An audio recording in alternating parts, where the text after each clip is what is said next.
Growing our student enrollment, both in Hattiesburg and the Gulf Park, all of Southern Miss, is my highest priority on being named the 11th president of the university. It's a challenging marketplace because there are declining numbers of high school graduates each year. In fact, there's a big drop-off in 2025. We know this already, right? And that's true in Mississippi and also in our other primary footprint states like Alabama and Louisiana. But that said, we've got to be more creative and create new strategies to be able to counter that and to grow our enrollment. The University of Southern Mississippi is just too fine a place for somebody not to choose to come to school here. So you talked about what are the strategies, okay? And let me first say that the big picture is to be effective in student recruitment in this modern marketplace. So fewer high school students, meaning what? Every university is being more aggressive in terms of trying to enroll them. So we've got a sort of four legs to the table. One is, what is your institutional strategy?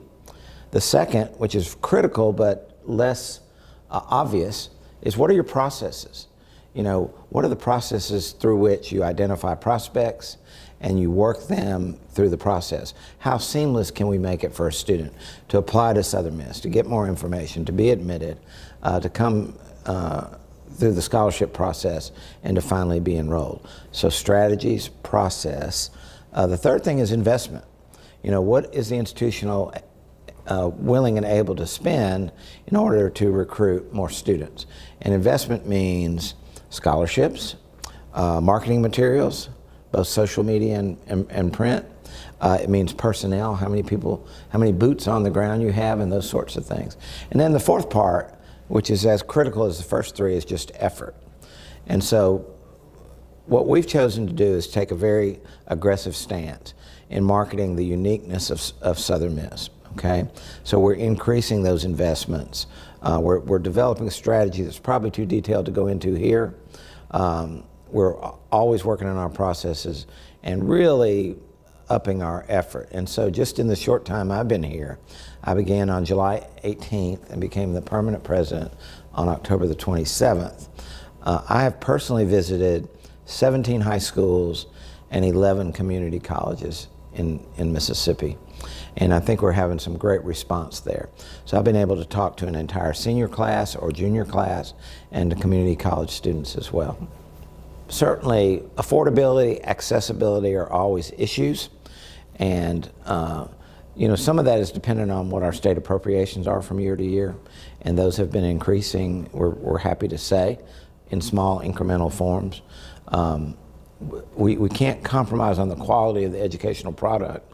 So the other issue is in terms of being creative around raising private dollars for scholarships. And we're very, very active in that. I'm about to launch what I hope will be a $30 million endowment for student leadership scholarships to go to market. So in terms of affordability, the biggest issue that we control is increasing the number of scholarships available to students that have need and that want to come to Southern Miss. The University of Southern Mississippi launched a major capital campaign for private dollars in March of 2022 with a goal of $150 million.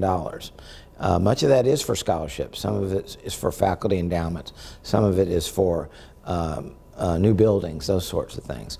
So I'm happy to say that as of the end of January of this year, that we've raised $139 million toward that total.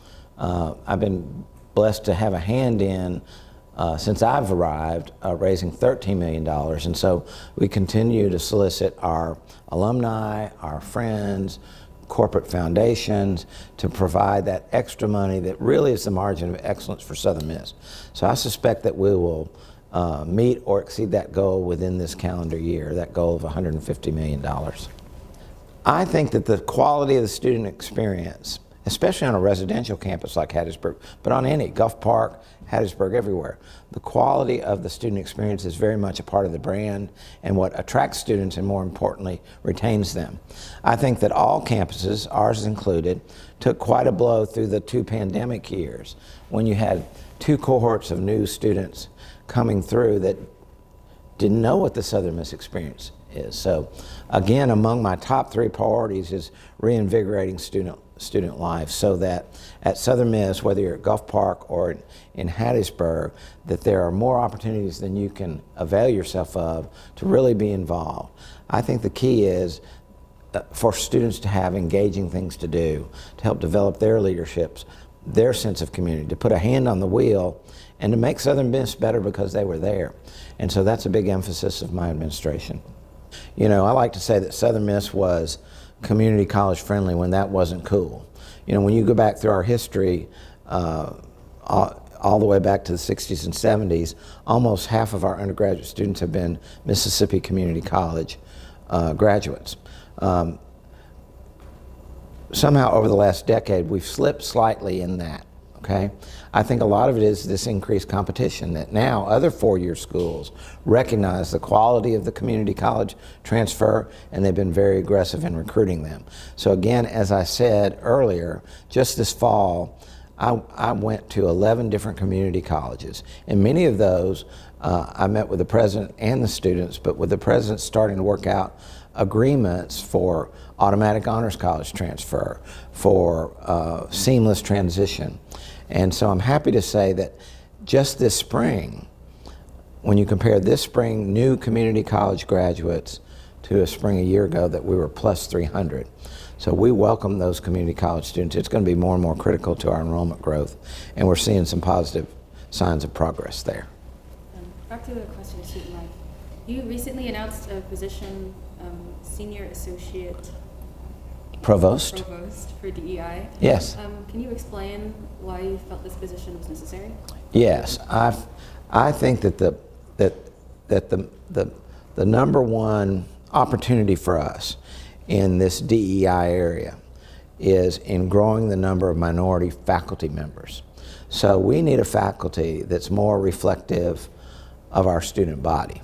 Now that's easily said and hard to do, but this position as in academic affairs, Senior Associate Vice Provost for Diversity, Equity, and Inclusion, first task will be helping us to look at our strategies for recruiting a more diverse faculty, and then what are we, what's happening with those faculty when they arrive. So, our student body is about 33% non-white, our faculty about 19%, but let's break that down. So most of our diversity in our student body is among African American, largely Mississippi students like yourself. Our faculty is about 5% African American. So that's an area for growth and opportunity, and that's what that position will show leadership toward.